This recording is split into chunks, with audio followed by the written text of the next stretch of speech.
Listen carefully. The moment you open your eyes is the moment you declare who you are. Most people don't realize this. They wake up already defeated, before their feet touch the floor. They reach for their phone, and the world grabs their mind. Notifications, messages, opinions, noise. They hand over their peace like it's worthless. But you're here because something inside you refuses to live like that anymore. You feel the difference between who you are and who you could be. There is a gap, a tension, a quiet frustration. That is your potential calling you. The Stoics understood something modern people ignore. The morning is not routine. The morning is declaration. It is where sovereignty begins, or ends. If you let the world enter you first, you become its servant. If you enter yourself first, you become your own master. So the question is simple. Who enters your mind first, you or the world? I want you to understand something crucial.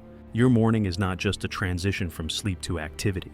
It is a kingdom you either govern with intention or abandon to invaders. The first thoughts, images, and emotions that enter your mind after waking set the direction for the day. Most people immediately hand the world the keys to their inner state. As soon as the screen lights up, they are pulled into other people's priorities, opinions, and chaos. The Stoics approached morning as sacred territory. Marcus Aurelius didn't write because he had spare time. He wrote because the mind is unguarded at dawn. If you do not shape your mind first, something else will shape it for you. And once the day begins on someone else's terms, you will spend the rest of it trying to regain control. You never should have surrendered. So, before the world asks anything of you, claim ownership of yourself, your breath, your posture, your first thoughts. The day does not decide who you are. You decide who meets the day. When your alarm goes off, there is a small moment where your mind tries to negotiate with you. 5 more minutes. Start tomorrow. You deserve comfort. Most people obey this voice without questioning it, not realizing this is not about sleep, but identity. The first action you take is a vote for the kind of person you are becoming. Discipline in the morning matters because it teaches your mind that you lead and your feelings follow. When the alarm rings, do not negotiate. Stand up. Breathe.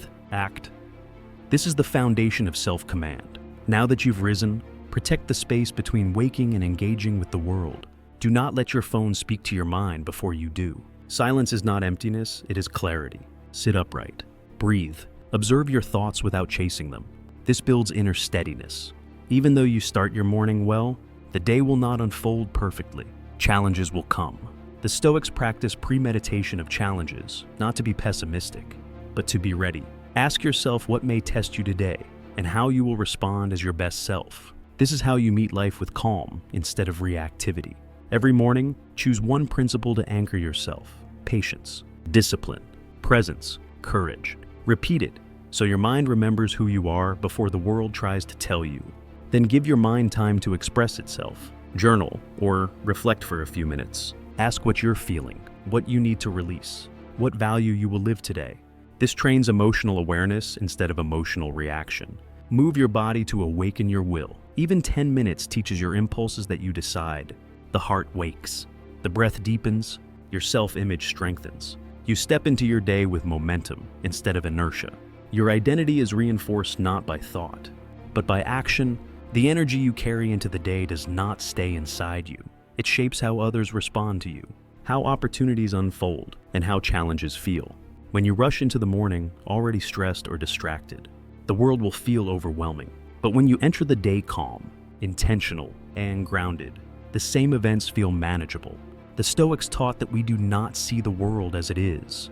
We see it through the state of mind we bring into it. So instead of rushing, pause, recall your intention. Enter the day from strength. Your emotional responses are not accidents. They are habits shaped over time. The morning is the training ground for emotional discipline. When you sit with your thoughts before the world provokes them, you learn to feel your emotions without being ruled by them. You are not eliminating emotion, you are mastering it. Your body holds memory, and morning movement is psychological training.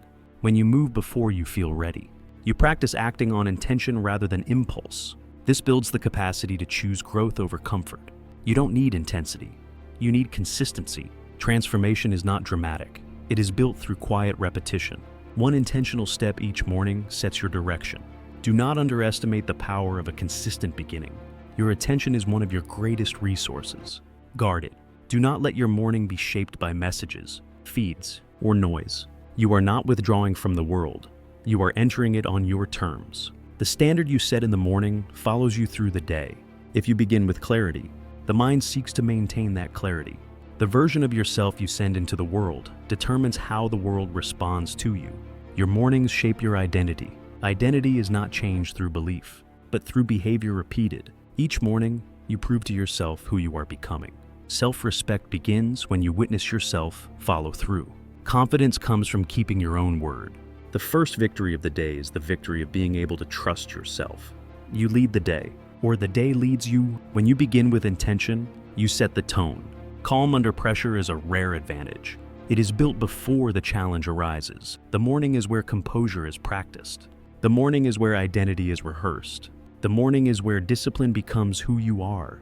What you do in the morning does not stay in the morning. It becomes your life. To rise with purpose, to hold silence, to move your body, to choose your principle. These are not routines. These are declarations. Your morning is the foundation of your freedom. Your life begins when you begin your day.